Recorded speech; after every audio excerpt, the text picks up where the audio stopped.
Over 100 girls, the very heart and future of our continent, are currently being trapped in a cycle of exploitation in Rumphi, Malawi. This is not just a local tragedy, it is a clarion call for every African who believes in the rise of our people. What we are witnessing in Rumphi isn't an isolated incident of misfortune. It is a systemic failure that highlights the desperate conditions faced by many young girls across our land.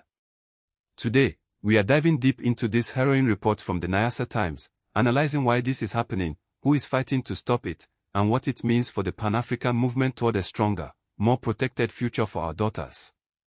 To understand why over 100 girls under the age of 18 are being funneled into sex work in Rumphi, we have to look at the historical and economic landscape. For decades, systemic poverty has been weaponized against the most vulnerable members of our society. When educational infrastructure is crumbling and local economies are stagnant, exploitation becomes a predator's playground.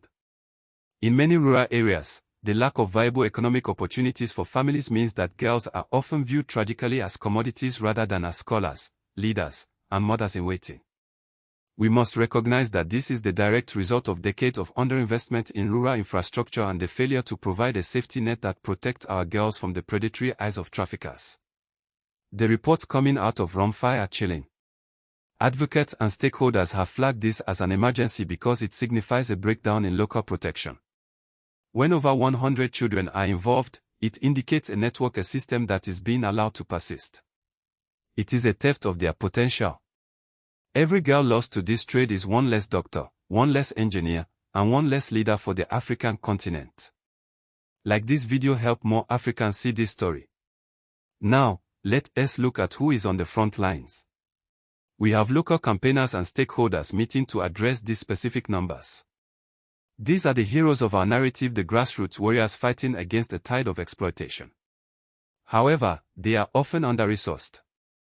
They are battling against deep-seated poverty and a lack of enforcement from higher authorities.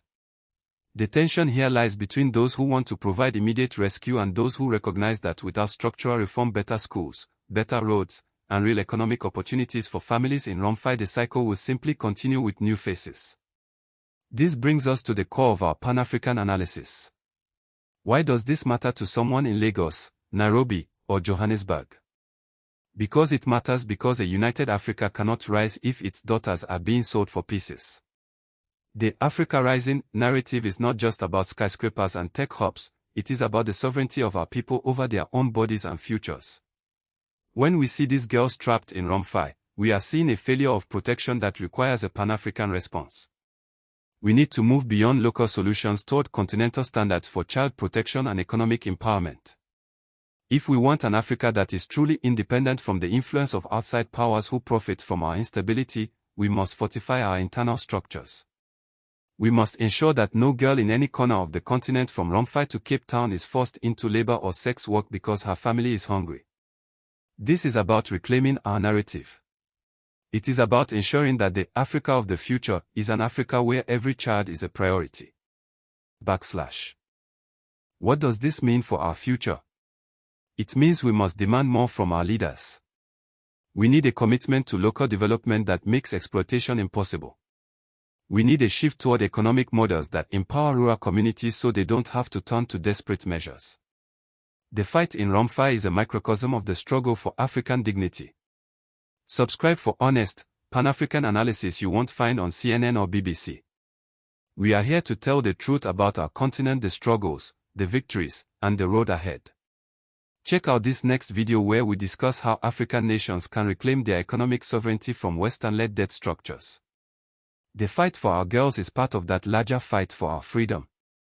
But I want to hear from you. How do you think we can better support rural communities in Africa to protect our youth? Let us start a dialogue in the comments below. Your voice matters in this conversation.